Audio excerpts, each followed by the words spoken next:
Sir देखिए, ये कहते हैं कि पहले तो कि 5 साल के लिए संविदा पे रखेंगे। ये सरकार जो है ये मानसिक हालत अपनी ख़राब कर चुकी है। सरकार जो है, लोग कहते हैं कि जो सरकार निकम्मी है वो सरकार बदलनी है, तो ये निकम्मी तो मैं नहीं कहूँगा, ये सरकार एकदम पागल सरकार है।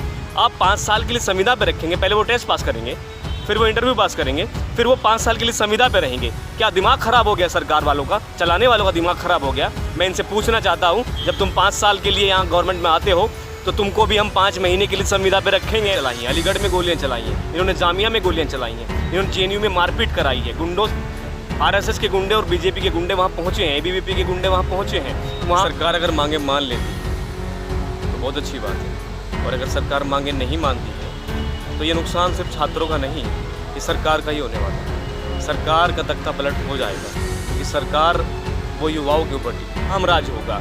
ये राम की सरकार नहीं है, क्योंकि ये राम की मर्यादा नहीं है। राम त्याग का नाम था, राम त्याग का नाम है, तो ये राम सरकार नहीं है। ये तो राम जादव की सरकार नहीं है। उमा भारती जी कहती थी कि या तो राम जादव की सरकार होगी या हराम जादव की सरकार होगी। तो मैं पूछना चाहता हूँ उमा भारती जी से कि ये राम जादव की सरकार है कि हराम जादव की सरकार है? उमा भारती जी आप एक्सप्लेन कीजिए, क्योंकि राम का तो ये चरित्र नहीं है। नमस्ते, मेरा नाम है हिमांशु कुमार और आप देख रहे हैं वन न्यूज़ 24/7। इस वीडियो और इस खबर के बारे में आपका क्या कहना है, अपनी राय कमेंट बॉक्स में जरूर दीजिए। साथ ही साथ चैनल पर नए हैं, चैनल को लाइक करें और प्लीज़ सब्सक्राइब करें। देखिए, सरकार अगर मांगे मान लेती तो बहुत अच्छी बात है, और अगर सरकार मांगे नहीं मानती है तो ये नुकसान सिर्फ छात्रों का नहीं, ये सरकार का ही होने वाला है। सरकार का तख्ता पलट हो जाएगा, क्योंकि सरकार वो युवाओं के ऊपर टिकी है। सरकार जो है, अभी देख रहे हैं आप किसानों के ऊपर किस तरह से लाठीचार्ज कर रहे हैं, स्टूडेंट्स के ऊपर कितना अत्याचार कर रहे हैं, स्टूडेंट्स की स्कॉलरशिप इन्होंने बंद कर दी। अरे क्या चाहते क्या हो आप? मोदी जी, आप कहते हो मैं गरीब का बेटा हूँ, मैं गरीब का बेटा हूँ। स्कॉलरशिप का जो प्रावधान है इंडियन कॉन्स्टिट्यूशन में, जो हमारे कानून है या एमएचआरडी हमें देती है या शिक्षा मंत्रालय से हमें मिलती है, समाज कल्याण से हमें मिलती है, वो गरीबों के लिए है। तो मोदी जी कहते हैं मैं गरीब का बेटा हूँ, तो अब ये गरीब के बच्चे कहाँ चले गए? अब इन गरीब के बच्चों की तुम्हें याद नहीं आ रही है? 10 लाख का सूट पहनते हो तुम। अच्छा, सरकार ने जो बड़े बड़े वादे किए थे, डिजिटल इंडिया होगा, एजुकेशन के लिए नए आयाम होंगे और कई करोड़ लोगों को जॉब दी जाएगी, कई दावे सही साबित हुए आपने? सही साबित? ये किस तरह का मजाक है फिर? सही साबित हुए? ये धोखा है सरासर। ये मतलब ये जुमला भी मैं से नहीं कहूँगा, ये तो फ्रॉड है, षड्यंत्र किया।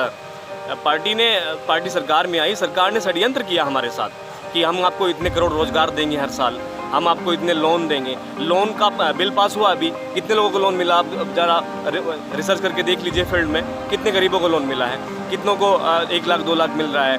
तो वो तमाम चीज़ें जो हैं वो सब षड्यंत्र थे। ये जुमलेबाज सरकार, ये षड्यंत्रबाज सरकार है। ये कहते थे कि राम राज होगा, ये राम की सरकार नहीं है, क्योंकि ये राम की मर्यादा नहीं है। राम त्याग का नाम था, राम त्याग का नाम है, तो ये राम सरकार नहीं है। ये तो राम जादव की सरकार नहीं है। उमा भारती जी कहती थी कि या तो राम जादव की सरकार होगी या हराम जादव की सरकार होगी। तो मैं पूछना चाहता हूँ उमा भारती जी से कि ये राम जादव की सरकार है कि हराम जादव की सरकार है? उमा भारती जी आप एक्सप्लेन कीजिए, क्योंकि राम का तो ये चरित्र नहीं है, राम का ये राज व्यवस्था नहीं है जो आप अप्लाई कर रहे हैं हिंदुस्तान के ऊपर।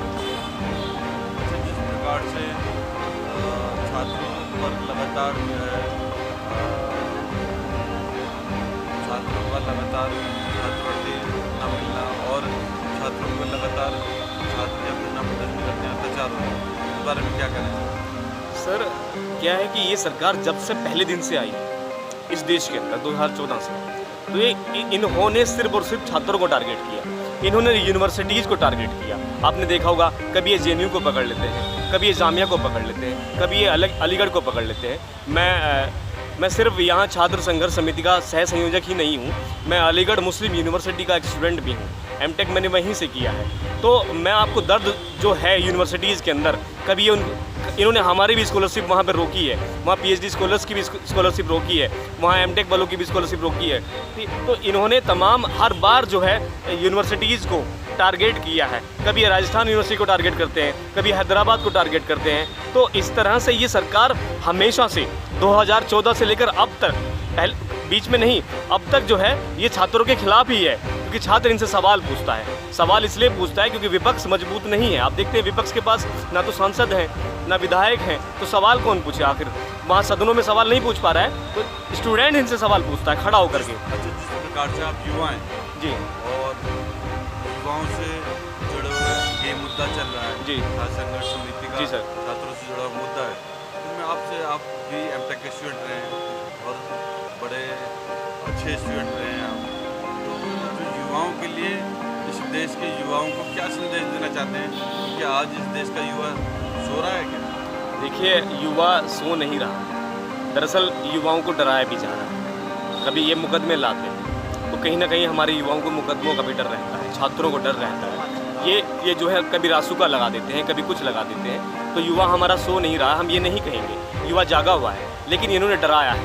इन्होंने यूनिवर्सिटी में गोलियां चलाई हैं, अलीगढ़ में गोलियां चलाई हैं, इन्होंने जामिया में गोलियां चलाई हैं, इन्होंने जेएनयू में मारपीट कराई है। गुंडों, आरएसएस के गुंडे और बीजेपी के गुंडे वहाँ पहुँचे हैं, एबीवीपी के गुंडे वहाँ पहुँचे हैं।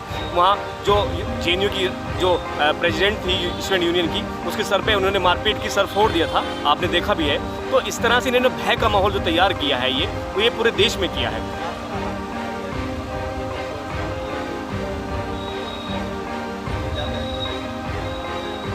सर देखिए, ये कहते हैं कि पहले तो कि 5 साल के लिए संविदा पे रखें। ये सरकार जो है ये मानसिक हालत अपनी ख़राब कर चुकी है। सरकार जो है, लोग कहते हैं कि जो सरकार निकम्मी है वो सरकार बदलनी है, तो ये निकम्मी तो मैं नहीं कहूँगा, ये सरकार एकदम पागल सरकार है।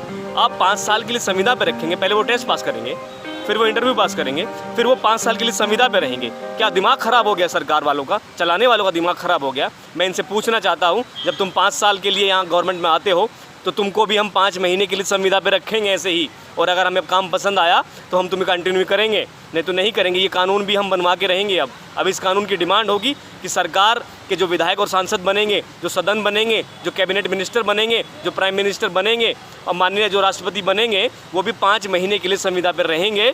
और हमें अगर काम पसंद आएगा जनता को तो हम उनको कंटिन्यू करेंगे, नहीं तो नहीं करेंगे।